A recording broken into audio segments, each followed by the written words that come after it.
मिल क्या कहता है? जेएस मिल स्वतंत्रता पर संबंधी अपने विचार रखता है कौन सी किताब में? ऑन लिबर्टी में। जबकि उपयोगितावाद संबंधी अपने विचार रखे उसने कौन सी किताब में? यूटिलिटेरियनिज्म में। ऑन लिबर्टी में अपने विचार रखता है और वो कहता है कि देखिए प्रत्येक व्यक्ति महत्वपूर्ण है, उसकी स्वतंत्रता महत्वपूर्ण है और व्यक्ति को बगैर स्वतंत्रता के व्यक्ति जी ही नहीं सकता। व्यक्ति के जीवन का आधार है स्वतंत्रता। अगर कोई व्यक्ति स्वतंत्र नहीं है तो इसका मतलब मानव होने, उसके मानव होने पर ही क्वेश्चन मार्क है, उसके अस्तित्व पर ही क्वेश्चन मार्क है। मानव अगर मानव है तो वो इसलिए है क्योंकि वो स्वतंत्र है। अगर कोई व्यक्ति स्वतंत्र नहीं है तो मानव के रूप में अपना गरिमापूर्ण जीवन वो नहीं जी सकता। तो गरिमापूर्ण जीवन जीने के लिए मानव होने के नाते उसके लिए स्वतंत्र होना सबसे ज्यादा महत्वपूर्ण है, सबसे ज्यादा जरूरी है। इसलिए वो स्वतंत्र समाज की अपेक्षा करता है, स्वतंत्र समाज का समर्थन करता है। ठीक है, अब उसकी स्वतंत्रता है वो कैसी स्वतंत्रता है? तो उसकी स्वतंत्रता में आप दोनों रूप देखेंगे, नकारात्मक स्वतंत्रता को भी देखेंगे, सकारात्मक स्वतंत्रता को भी देखेंगे। राज्य में आप नकारात्मक राज्य को भी देखेंगे, सकारात्मक राज्य को भी देखेंगे, दोनों बातें आप उसमें दिखाई देगी आपको। हालांकि सामान्यतः वो नकारात्मक स्वतंत्रता का पक्ष लेता है, लेकिन फिर वो बाद में हानि सिद्धांत देकर वो सकारात्मक स्वतंत्रता के पक्ष में भी चला जाता है कुछ कुछ। तो वो क्या कहता है कि स्वतंत्रता क्या है? तो वो कहता है प्रत्येक मानव स्वतंत्र है, प्रत्येक व्यक्ति स्वतंत्र है और वो अपने ऊपर, अपने शरीर पर और अपने मस्तिष्क पर संप्रभु है। प्रत्येक व्यक्ति खुद पर, अपने शरीर पर और अपने मस्तिष्क का, अपने मन का स्वामी है। ये जेएस मिल का मानना है। तो जब वो कहता है कि प्रत्येक व्यक्ति अपना खुद का स्वामी खुद है, इसका मतलब अपने हितों का सही तरीके से निर्धारण वो खुद ही कर सकता है और समाज को उसके हितों का निर्धारण करने की आवश्यकता नहीं है। जब वो ये बात कहता है तो इसका मतलब उसकी स्वतंत्रता कैसी है? नकारात्मक स्वतंत्रता है। व्यक्तिवादी विचारधारा, एकदम उच्च स्तर का व्यक्तिवादी विचारक, और उसकी स्वतंत्रता नकारात्मक स्वतंत्रता के रूप में है क्योंकि समाज से कट हो गया ना, वो समाज से कट हो रहा है और उसमें कोई हस्तक्षेप स्वीकार नहीं कर रहा है। तो इस रूप में उसकी स्वतंत्रता नकारात्मक स्वतंत्रता के रूप में है, जब वो कहता है कि प्रत्येक व्यक्ति खुद पर, अपने शरीर पर और अपने मन पर स्वामी है। जब वो ये कहता है तो उसकी स्वतंत्रता नकारात्मक स्वतंत्रता के रूप में है। वो शुरू में स्वतंत्रता को प्रतिबंधों के अभाव के रूप में देखता है कि उस पर कोई किसी प्रकार के प्रतिबंध ना हो, इस रूप में देखता है। और जब वो इस रूप में देखता है तो उसकी स्वतंत्रता कैसी है? नकारात्मक स्वतंत्रता है। लेकिन आगे जाके वो स्वतंत्रता पर अंकुश लगाने की बात करता है। जब वो वहां बात करता है तो उसकी स्वतंत्रता कैसी हो गई? फिर कुछ सीमा तक वो सकारात्मक स्वतंत्रता में तब्दील हो जाती है। तो मिल नकारात्मक स्वतंत्रता का भी समर्थन करता है।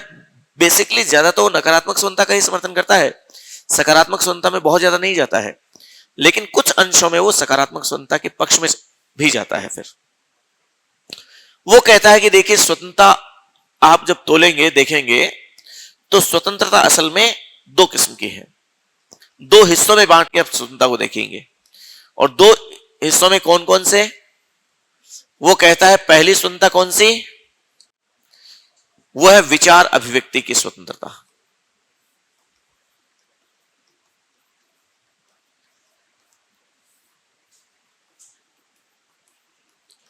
और दूसरी स्वतंत्रता वो कहता है कार्य की स्वतंत्रता। दो प्रकार की स्वतंत्रता की बात करता है, विचार अभिव्यक्ति की स्वतंत्रता और कार्य की स्वतंत्रता। विचार अभिव्यक्ति की स्वतंत्रता में वो क्या कहता है, इसको समझिए पहले। वो कहता है कि ये कोई मानव, अगर मानव समाज ने मानव की उत्पत्ति से लेकर आज तक जितना विकास किया है, ज्ञान के विकास में, सत्य के विकास में जो सबसे ज्यादा महत्वपूर्ण भूमिका अगर किसी एक तत्व की है तो वह है व्यक्ति के अपने मत को, अपने विचारों को, अपने भावों को अभिव्यक्त करने की उसकी क्षमता, उसकी कला। इस क्षमता की वजह से व्यक्ति ने सारा का सारा विकास किया अब तक। और वो कहता है कि मानव की यह क्षमता एक ऐसी क्षमता है जो उसे अन्य प्राणियों से, दुनिया में जितने और प्राणी हैं, अन्य समस्त प्राणियों से आगे लाके खड़ा कर दिया इसने। कम्युनिकेशन की जो उसकी कैपेबिलिटी है, उसकी जो क्षमताएं हैं, उसकी जो एबिलिटी है, वो कम्युनिकेशन स्किल्स वो किसी और प्राणी में नहीं है, और इसी क्षमता की वजह से मानव ने इतना विकास किया है। और जब मानव ने विकास इस एक वजह से इतना ज्यादा किया है, तो उसकी इस क्षमता पर किसी भी प्रकार का प्रतिबंध नहीं होना चाहिए। क्योंकि जब मानव जो कुछ भी व्यक्त करता है, अभिव्यक्त करता है, जो कुछ बोलता है, जो कुछ कहता है, अगर उसकी यह क्षमता, उसको अगर कुंठित कर दिया जाए, उसको अगर प्रतिबंधित कर दिया जाए, तो मानव आगे बढ़ ही नहीं सकता, मानव विकास कर ही नहीं सकता। क्योंकि व्यक्ति ने अब तक जितना विकास किया है, उसमें उसके बोलने की क्षमता, उसके अपने मत व्यक्त रखने की क्षमता, अब जब वो बोलेगा, मत व्यक्त करेगा, तो क्या होगा? कई बार वो बहुत सही बोलेगा, लेकिन कई बार असत्य भी तो बोलेगा। लेकिन असत्य बोलने के क्रम में ही तो धीरे धीरे जाके सत्य की खोज होती है। बोलिए आप, आज मान लीजिए विज्ञान ने जितनी प्रगति की है, आप कोई भी चीज देख लीजिए आप, जैसे आज ये पंखा है, क्या पंखा शुरू में बना तो ऐसा ही था, या फिर आगे आज के 50 साल बाद ये ऐसा ही रहेगा? लगातार असत्य का। आपने थ्योरी ऑफ फाल्सिफिकेशन पढ़ा है क्या, कार्ल पॉपर का? मैंने आपसे बात की थी, थ्योरी ऑफ फाल्सिफिकेशन। प्लेटो के ज्ञान के सिद्धांत के विरोध में वो थ्योरी ऑफ फाल्सिफिकेशन देता है, और वो कहता है कि कोई चीज आप सत्यापनिता पर ही मत जाइए, आप मिथ्यापनिता को भी सोचिए। मिथ्यापनिता का सिद्धांत है ये कि आप केवल किसी चीज के सत्य होने को प्रमाणित कर रहे हैं, केवल इसी से काम नहीं चलेगा। आप उसमें से जिस दिन असत्य को ढूंढ लेंगे, असत्य के अंश को ढूंढ लेंगे, वो चीज क्या साबित हो जाएगी? मिथ्या साबित हो जाएगी, फाल्स घोषित हो जाएगी, असत्य साबित हो जाएगी। कौवे काले होते हैं, कौवा काला होता है, ये आपने बहुत सारे कौवों को देखकर ये आपने सामान्यीकरण कर लिया है। आप केवल एक कौवे को देखा, फिर आपने कह दिया हाँ कौवे काले होते हैं, ये आपने सत्यापन कर लिया। लेकिन जिस दिन आपने एक सफेद कौवे को देखा, आपकी सारी की सारी धारणाएं धराशायी हो जाएगी। आपका सारा का सारा ये जो सामान्यीकरण है ना, ये एक जो वाक्य पूरा धराशायी हो जाएगा। इसलिए कोशिश क्या की जाए कि जो चीजें हैं उसमें असत्य को ढूंढा जाए, और असत्य को जब आप छांट देंगे तो वो चीज और ज्यादा क्या हो जाएगी? सत्य हो जाएगी, और ज्यादा विशुद्ध हो जाएगी। थ्योरी ऑफ फाल्सिफिकेशन ये है कि जैसे मान लीजिए शुरू में पंखा बना तो बहुत बड़ा बना, बहुत बड़ा था। कंप्यूटर बना, बहुत बड़ा था, उसकी गति नहीं थी। धीरे धीरे आप जैसे आज मोबाइल में देखते हैं 5G आ गया। शुरू में 5G था क्या, या आगे तक 5G रहेगा क्या? शुरू में 2G आया, पहले G आया, फिर 2G आया। ये पीढ़ियां आ रही है ना आगे, लगातार परिष्करण हो रहा कि नहीं हो रहा? आप उसमें वो अंश और छांट देते हैं जो उसको कम किए हुए उसकी क्षमताएं और बढ़ जाती है। पंखे का आकार आपने और छोटा किया, उसको और परिष्कृत किया, सुंदर और बना दिया, बेहतर तरीके से और कर दिया। चीजें और परिष्कृत हो रही कि नहीं हो रही है? आप उसमें से उसका असत्य का अंश और निकाल देते हैं तो वो और ज्यादा सत्य के नजदीक हो जाती है। लेकिन अभी भी उसमें असत्य छिपा हुआ है, उसमें से और असत्य निकाल देंगे तो सत्य और निकलकर सामने आएगा। और वो लगातार असत्य कब निकलेगा? उसमें असत्य है तभी तो निकलेगा। और असत्य कब निकलेगा? जब उस पर बात करेंगे, जब उस बारे में विचार रखेंगे। आपने उसी को अंतिम सत्य मान लिया तो फिर उसमें सुधार कैसे होगा? बताइए आप। तो इसलिए बहुत जरूरी है, मिल कहता है कि आप सबको बोलने का अधिकार दीजिए, अपने मत व्यक्त करने का अधिकार दीजिए सबको। अब जो जैसे जैसे वो चीजें नए नए विचार आएंगे, जैसे कई बार ऐसा नहीं होता कि आप जो कुछ सोच लेते हैं और उसमें कई बार कठोर हो जाते हैं, रिजिड हो जाते हैं कि मैं तो ऐसा ही करूंगा। आगे जाके आपको पछतावा होता है कि काश मैं, आपको आपके कई दोस्त कह रहे होते हैं, आपको आपके घर वाले कह रहे होते हैं कि ये ठीक नहीं है। आप बात को सुनते तक नहीं है, कई बार किसी और के विचारों को सुनते तक नहीं है। आपने मतलब उस खिड़की के अंदर किसी को घुसने तक नहीं दिया, फट से बाहर किसी ने विचार रखा, अंदर ले जाना दूर की बात, फट से बाहर फेंकते हैं उसको। अब विचारों को अंदर जाने ही नहीं दोगे अगर, तो फिर दो विचारों के बीच में कंपैरिजन कैसे होगा? कंपैरिजन नहीं होगा तो आपके विचार पहले से वो घर करके बैठा है, उसी को आप सत्य मान लोगे, जबकि उसमें भी तो सुधार की गुंजाइश है। अगर दूसरा विचार और आएगा तो वो उस पहले वाले विचार को और ज्यादा मॉडिफाई करेगा, परिष्कृत करेगा। और अगर आपको नहीं मानना तो मत मानिए ना उसको, लेकिन इजाजत तो दीजिए उसको अंदर आने की। कम से कम सुनिए तो सही, सुनने की क्षमता तो रखें। सारा मामला हमारे समाज में है ना, यही यही विवाद का जड़ है। हमने पहले से अपने जो विचार हैं, खुद के विचार हैं, खुद की परंपराएं हैं, खुद के रीति रिवाज हैं, खुद की जाति है, खुद का धर्म है, खुद का देश है, उन सब चीजों को क्या मान रखा है? सर्वोच्च मान रखा है, सत्य मान रखा है, अंतिम मान रखा है कि यही सब कुछ है। और आप दूसरों के विचारों को, दूसरों की बातों को, दूसरों के कल्चर को, दूसरों की भाषा को, दूसरों के धर्म को, दूसरों की किसी प्रकार की चीजों को अंदर आने ही नहीं देते हैं कभी। अब जब वो अंदर आएंगे ही नहीं, इसका मतलब आपने अपनी ही बातों को सर्वश्रेष्ठ मान रखा है। यही तो कट्टरता होती है। कट्टरता और किस बात का नाम है? कट्टरता इसी बात का नाम है कि आप अपने ही बात को, अपने ही विचारों को सर्वश्रेष्ठ मान के बैठ जाते हैं। यह कठोरता का प्रतीक है। जबकि होना क्या चाहिए? सुनिए सबकी बात, एक्सेप्ट करिए ना सब बातों को, फिर अपने उन डिसीजन पे, उन चीजों में कंपैरिजन करके डिसीजन पे पहुंचे, जो बेहतर है उसको स्वीकार करिए। उससे क्या होगा? आप अच्छे डिसीजंस पे पहुंच पाएंगे कि बेहतर क्या चीज है, वहां तक पहुंच पाएंगे। आप दूसरों के एग्जिस्टेंस को स्वीकार कर पाते हैं, दूसरों के अस्तित्व को स्वीकार कर पाते हैं, दूसरे विचारों के अस्तित्व को स्वीकार कर पाते हैं। वरना फसाद किस बात की है कि हमारी जाति सबसे श्रेष्ठ, हमारा धर्म सबसे श्रेष्ठ। आपने मान के पहले से मान के बैठे हम ये बात। इसका मतलब क्या हुआ? रिजिडनेस आ गई ना, कट्टरता आ गई ना। आप दूसरों के वजूद को स्वीकार नहीं कर रहे हैं, दूसरों के अस्तित्व को स्वीकार नहीं कर रहे हैं, और ऊपर से बहुत सारी सेनाएं बना ली हमने रक्षा के लिए। सेनाएं बनाई कि नहीं बनाई? करणी सेना बना ली, तेजा सेना बना ली, भीम सेना बना ली, सेनाएं बहुत सारी बना ली उन अपने उस कट्टरता की रक्षा करने के लिए। तो ये सब क्या है?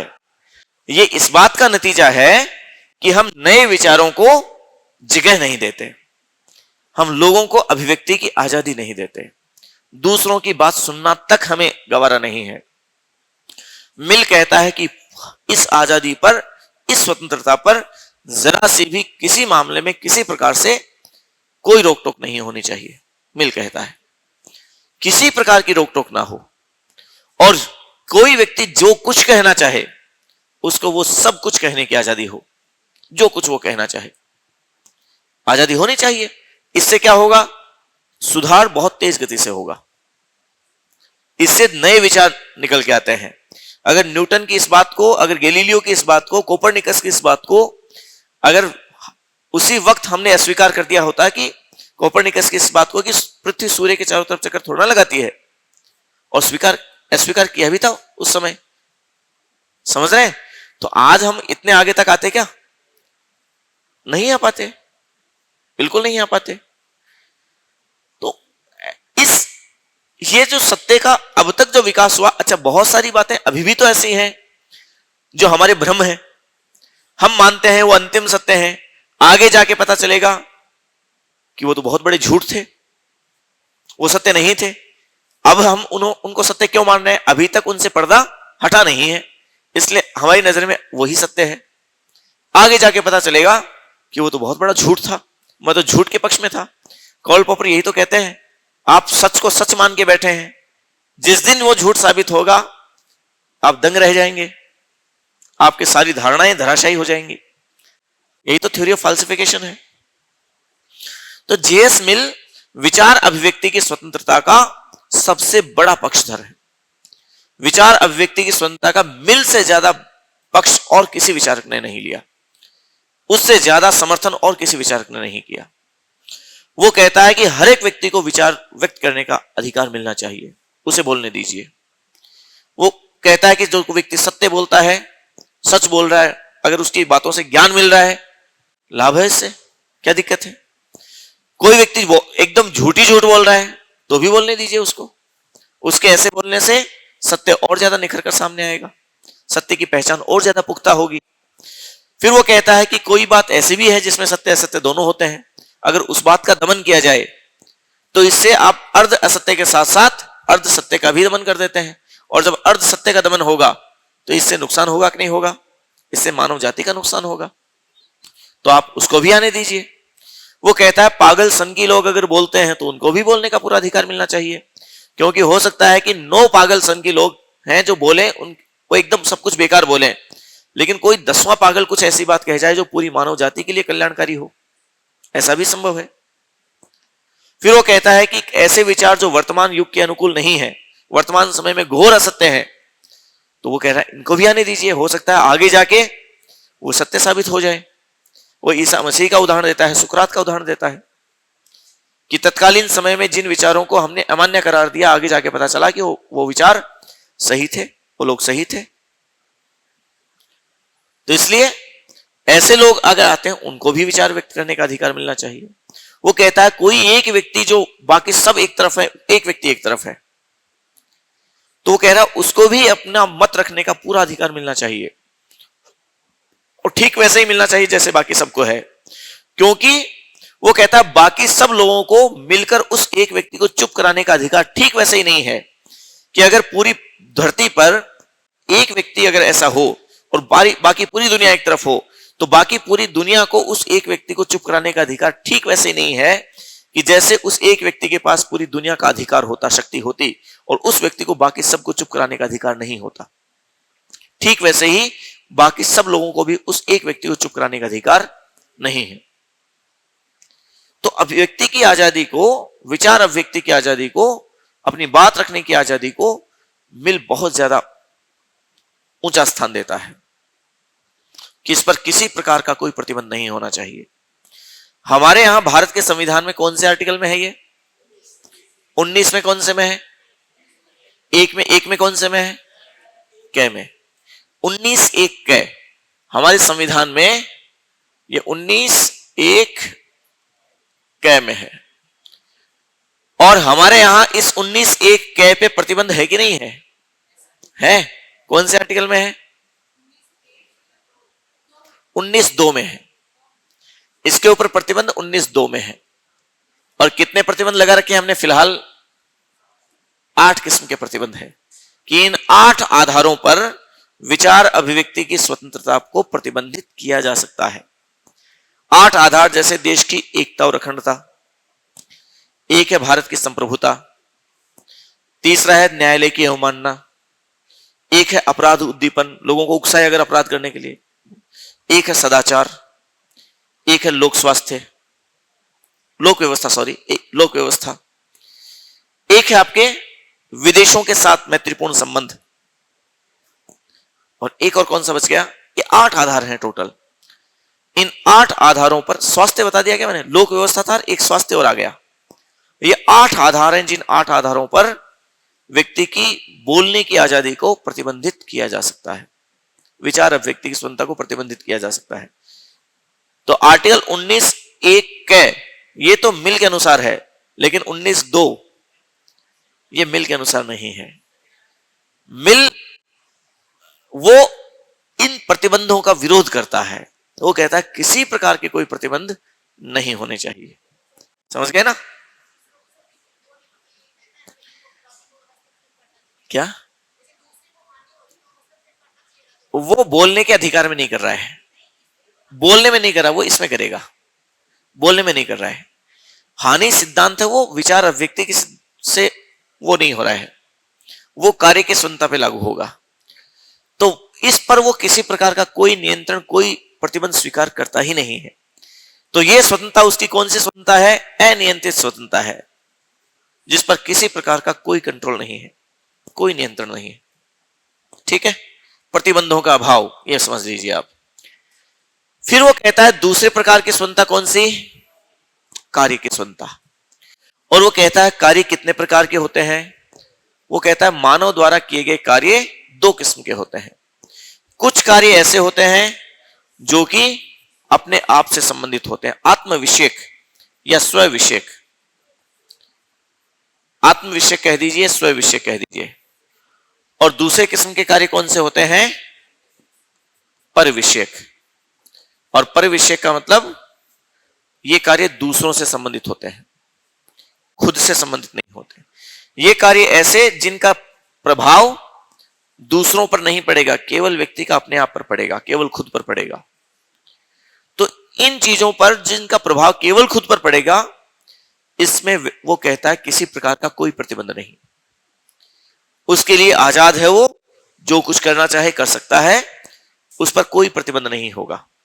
लेकिन स्व विषयक कार्यों में भी जिसका प्रभाव दूसरों पर नहीं पड़ता है, उसमें भी हानि सिद्धांत लागू होता है कि वो अपने खुद को हानि नहीं पहुंचा सकता। ये ध्यान रखना, वो आत्महत्या करने का अधिकार नहीं देता मिल, क्योंकि आत्महत्या करने का अधिकार वो उसकी स्वतंत्रता ज्यादा महत्वपूर्ण है, वो हम आगे बात करेंगे अभी। पर विषय कार्य हैं जिन कार्यों का प्रभाव दूसरों पर पड़ता है, क्योंकि मानव एक सामाजिक प्राणी है। मिल भी मानता है कि मानव एक सामाजिक प्राणी है, और चूंकि वो समाज में रहता है इसलिए समाज में दूसरे लोगों के साथ उसके संबंध हैं, दूसरे लोगों के साथ वो मिलकर बहुत सारे काम करता है, तो उसके काम का प्रभाव दूसरों पर पड़ेगा कि नहीं पड़ेगा। तो ऐसे काम जिनका प्रभाव दूसरों पर नहीं पड़ता उसके लिए तो वो पूरी तरीके से आजाद है, लेकिन ऐसे काम जिनका प्रभाव दूसरों पर पड़ता है, अगर उन दूसरों पर पड़ने वाले काम जिससे दूसरों को नुकसान हो रहा है उन पर प्रतिबंध लगाया जा सकता है। अगर दूसरों पर नुकसान नहीं हो रहा है दूसरों का, तो उनके लिए वो आजाद है, परिविषयक कार्य में भी। लेकिन परिविषयक कार्यों को नियमित किया जा सकता है उसके अगर उससे दूसरों को नुकसान होता है, क्योंकि दूसरों पर भी इसका ऐसा नियंत्रण होगा, क्योंकि दूसरों द्वारा किए गए ऐसे कार्य से उसको अगर नुकसान हो रहा है तो उस पर भी नियंत्रण होगा। तो स्व विषय कार्य उन पर कोई कंट्रोल नहीं, कोई नियंत्रण नहीं, पर विषय कार्य इन पर नियंत्रण होगा, इस बेसिस पे कि इससे दूसरों का नुकसान ना हो जाए, हानि ना हो जाए। तो वो कहता है सभ्य समाज के किसी सदस्य को पर के द्वारा किए गए किसी कार्य को केवल एक आधार पर उसे नियंत्रित किया जा सकता है, उसे रोका जा सकता है, और वह है उससे खुद को या किसी दूसरे को होने वाली हानि। यह हानि सिद्धांत है कि उससे अगर हानि होती है, नुकसान होता है खुद को या किसी दूसरे को, तो उस बेसिस पे उसको रोका जा सकता है, ऐसा कार्य करने से रोका जा सकता है। यह हानि सिद्धांत और देता है वो, जो इस पर भी लागू है उस पर भी लागू है। स्व विषय कार्य में वो कहता है जैसे कोई व्यक्ति मान लीजिए पुल पार करना चाहता है, लेकिन उसे पता नहीं कि वो पुल जर्जर अवस्था में है और किसी वक्त गिर सकता है, तो चूंकि उसे पता नहीं है और वो पुल पार करना चाहता है तो उसे रोक सकते हैं आप, क्योंकि ऐसा करके भी आप उसकी स्वतंत्रता को कम नहीं कर रहे हैं, बल्कि उसकी स्वतंत्रता उससे बढ़ रही है। कैसे? क्योंकि मिल कहता है कि उसकी जीने की इच्छा, स्वतंत्रता क्या है? इच्छा ही तो है। कोई व्यक्ति कोई कार्य करने की उसकी इच्छा ही तो स्वतंत्रता है कि मेरी ये करने की इच्छा है, ये उसकी स्वतंत्रता है, इच्छा ही तो स्वतंत्रता है। तो वो कह रहा है उसकी जीने की इच्छा उसकी पुल पार करने की इच्छा की तुलना में ज्यादा महत्व रखती है उसके खुद के लिए। उससे अगर पूछे ना कि जीना चाहता है कि पुल पार करना चाहता है, दोनों में एक को चुन, तो वो क्या चुनेगा? जीना चाहेगा। तो वो उसे चूंकि पता नहीं तो उसको आप रोक सकते हैं, क्योंकि उसकी जीने की स्वतंत्रता, जीने की इच्छा उसके पुल पार करने की इच्छा की तुलना में अधिक महत्वपूर्ण है। ठीक है ना? तो ऐसा करके आप उसकी स्वतंत्रता को बढ़ा रहे हैं, उस पर कंट्रोल करके, उसको नियंत्रित करके आप उसकी स्वतंत्रता को कम नहीं कर रहे हैं, इससे उसकी स्वतंत्रता बढ़ रही है। ठीक है? इस तरीके से वो एक उदाहरण देते हुए हानि सिद्धांत को समझाता है। और दूसरों का भी नुकसान नहीं कर सकते आप, आपके द्वारा किए गए किसी काम से दूसरों का नुकसान हो रहा है तो आपके कंट्रोल किया जा सकता है, आपकी स्वतंत्रता को नियंत्रित किया जा सकता है। यह हानि सिद्धांत एक और देता है वो। हानि सिद्धांत को ध्यान रखें, हानि सिद्धांत का संबंध किससे है? जीएस मिल से। ठीक है? यह हानि सिद्धांत, ये उसकी स्वतंत्रता का सिद्धांत है। फिर वो कहता है स्वतंत्रता कब, एक वो सुख की बात करता है ना उपयोगितावाद में, एक वो लाइन भूल गया मैं, मिल कहता है कि जब खोजा न जाए तो सुख तब मिलता है जब उसको खोजा न जाए, जब उसको ढूंढा न जाए। सुख की प्राप्ति तब होती है जब उसको खोजा न जाता हो, जब उसको ढूंढा न जाए। जब सुख की तलाश करने निकलते हो ना, सुख नहीं मिलता। इसका मतलब सुख बाह्य होने की तुलना में आंतरिक सुख है वो ज्यादा महत्वपूर्ण है। ठीक है ना?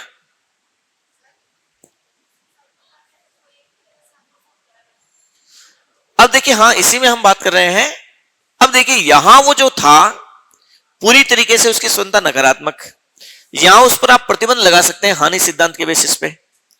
लेकिन देखिए मिल व्यक्ति को समाज से कटी हुई इकाई के रूप में स्वीकार नहीं करता, समाज से कटे हुए मानव को स्वीकार नहीं करता। वो व्यक्तिवादी है, लेकिन वो कहता है कि मानव एक सामाजिक प्राणी है, और चूंकि वो समाज का एक हिस्सा है इसलिए उस एक व्यक्ति की स्वतंत्रता महत्वपूर्ण है, वैसे दूसरों की स्वतंत्रता भी उतनी ही महत्वपूर्ण है। तो व्यक्तिगत स्वतंत्रता महत्वपूर्ण है, और बगैर व्यक्तिगत स्वतंत्रता के कोई व्यक्ति ज्यादा बहुत कुछ नहीं कर पाएगा, क्योंकि उसकी व्यक्तिगत आजादी, व्यक्तिगत जीवन वो महत्वपूर्ण है। लेकिन उसकी व्यक्तिगत स्वतंत्रता उसके समाज के सदस्य के रूप में उसकी स्वतंत्रता की विरोधी नहीं है। समाज के सदस्य के रूप में उसकी जो है ना दूसरे लोगों के साथ संबंध उसके हैं, उसकी विरोधी नहीं है। उसकी अपनी आजादी दूसरे लोगों के साथ उसके संबंधों की विरोधी नहीं है। और इसलिए अगर दूसरों की वैसी ही आजादी, अगर उससे उसकी स्वतंत्रता, उसकी व्यक्तिगत आजादी का टकराव होता है, तो वहां पर उसकी व्यक्तिगत आजादी पर रोक लगाई जा सकती है, क्योंकि सभी लोगों की आजादी महत्वपूर्ण है। तो समाज के सदस्य के रूप में उसकी आजादी को महत्व देता है, व्यक्ति को समाज से कटे हुए इकाई के रूप में स्वीकार नहीं करता है। समझ गए? तो समुदाय के रूप में, समाज के रूप में व्यक्ति को समाज के सदस्य के रूप में वो स्वीकार कर रहा है। इसलिए नागरिक स्वतंत्रता, नागरिक स्वतंत्रता, सबकी जो स्वतंत्रता है, समाज के सदस्य के रूप में उसकी स्वतंत्रता, उसको वो स्वीकार करता है। और वो कहता है व्यक्ति की स्वतंत्रता पर प्रतिबंध लगाए जा सकते हैं। किस किस बेसिस पे? हानि सिद्धांत एक दिया उसने, एक उसको देता है कर्तव्य पालन, कि कोई किसी व्यक्ति की ड्यूटी जो है, उसका कर्तव्य है ये करना, और वो कर्तव्य का निर्वहन नहीं कर रहा है, इसलिए कि मैं कर्तव्य का निर्वहन करूंगा तो मेरी आजादी खत्म हो जाएगी। तो अब उसकी आजादी चाहे खत्म हो जाए, उसको अपना कर्तव्य निभाना पड़ेगा। कोई व्यक्ति, मान लीजिए आप स्कूल लेक्चर बने, 10 से 4 का स्कूल है, आप कहें कि मेरी आजादी है और आजादी, मैं तो स्कूल नहीं जाऊंगा, 10 से 4 के बीच क्यों जाऊं, मैं तो अभी निकलूंगा यहां से। तो आपको वहां रखने के लिए बाध्य किया ही जा सकता है ना, किया जा सकता है कि नहीं? तो आपका कर्तव्य पालन, अगर कर्तव्य पालन के लिए आपकी स्वतंत्रता पर रोक लगाई जा सकती है। कोई व्यक्ति मान लीजिए अपनी ड्यूटी के समय, मान लीजिए ट्रैफिक का कोई पुलिस वाला है और वो उस समय मान लीजिए शराब पिए हुए, अब शराब पीने की उसे आजादी है, व्यक्तिगत आजादी है, उसकी व्यक्तिगत स्वतंत्रता है, उसकी कोई दिक्कत नहीं है। लेकिन अब उसकी ये व्यक्तिगत स्वतंत्रता उसके कर्तव्य पालन में बाधक है कि नहीं है? अब वो शाम को घर जाके आराम से, कोई समस्या नहीं है उसके लिए, लेकिन जब वो ड्यूटी पे है, काम कर रहा है, उस समय वो शराब पिए, तो बताइए प्रतिबंध लगा सकते हैं कि नहीं लगा सकते? लगा सकते हैं, क्योंकि उसके कर्तव्य पालन में वो अवरोध पैदा करता है। इसलिए तो कर्तव्य पालन में चूंकि अवरोध पैदा होता है, इसलिए उस पर प्रतिबंध लगाया जा सकता है आराम से। ये वो कहता है हानि सिद्धांत के आधार पर आप उस पर प्रतिबंध लगा सकते हैं, कर्तव्य पालन के आधार पर आप उसके ऊपर प्रतिबंध लगा सकते हैं। फिर देखिए, वो स्वतंत्रता है ना, नाबालिग लोगों को स्वतंत्रता नहीं देता। मिल की स्वतंत्रता की सीमा समझना आप, वो केवल और केवल स्वतंत्रता देता है किसको? बालिग लोगों को। जो वो कहता है कि उम्र में कम उम्र के लोग हैं, उनमें चूंकि विकसित अवस्था में नहीं है, अभी विकसित मानसिकता के नहीं है, इसलिए वो अपनी आजादी का दुरुपयोग करेंगे। वो स्वतंत्रता के सही मायने समझ ही नहीं पा रहे हैं, और स्वतंत्रता के सही मायने उनको पता नहीं है, इसलिए वो उनको आजादी नहीं देता, उनके स्वतंत्रता की बात नहीं करता। वो केवल बालिग लोग, केवल और केवल मेच्योर लोगों के लिए स्वतंत्रता की बात करता है, वो नाबालिग लोगों के लिए स्वतंत्रता की बात नहीं करता। ठीक है? तो ये स्वतंत्रता के संबंध में मिल के विचार है। बारकर मिल के विचार के बारे में कहता है, और ये प्रश्न बहुत महत्वपूर्ण है, ये ध्यान रख लेना। बारकर मिल की स्वतंत्रता को कौन सी स्वतंत्रता कहता है? ये खोखली स्वतंत्रता कहता है, कि मिल केवल बातें करता है। ऐसी स्वतंत्रता जो बजती ज्यादा है, खोखली स्वतंत्रता, समझ गए? जिसमें आवाज ज्यादा होती है, वजन कम होता है। मिल की स्वतंत्रता ऐसी है जो दिखाई ज्यादा देती है और काम में कम आती है। खोखली स्वतंत्रता है, ये बजती ज्यादा है, और असल में इसकी उपयोगिता या इसका जो महत्व है वो उतना नहीं है जितना हमें दिखाई देता है कि मिल स्वतंत्रता का कितना बड़ा समर्थक है। मिल की स्वतंत्रता केवल खोखली है, आवाज करती है, शोर करती है केवल, बाकी काम की नहीं है, वजन नहीं है इसमें। कैसे? तो कहता है कि आप मतलब झूठ को सुन रहे हैं, कि कोई झूठ बोले आप सुनिए उसको भी, आप तो इस तरीके से पूरे झूठ झूठ फैला देंगे पूरी दुनिया में। आप किसी तरीके से कोई प्रतिबंध की बात नहीं कर रहे हैं, किसी प्रकार के कंट्रोल की बात नहीं कर रहे हैं, तो इस तरीके से तो आपकी स्वतंत्रता है वो बचेगी नहीं। इस तरीके से स्वतंत्रता है वो बचेगी नहीं फिर, क्योंकि इस तरीके से आप सच का पता कैसे चलेगा आपको? आप हर तरीके से हर आदमी को हर तरीके की आजादी दे रहे हैं इस तरीके की, तो समाज है वो गलत दिशा में जाने की संभावना ज्यादा हो जाएगी। इसलिए वो मार्कर मिल की स्वतंत्रता को कौन सी स्वतंत्रता कहता है? खोखली स्वतंत्रता कहता है, कि जो कि काम कम करती है, आवाज ज्यादा करती है। ठीक है।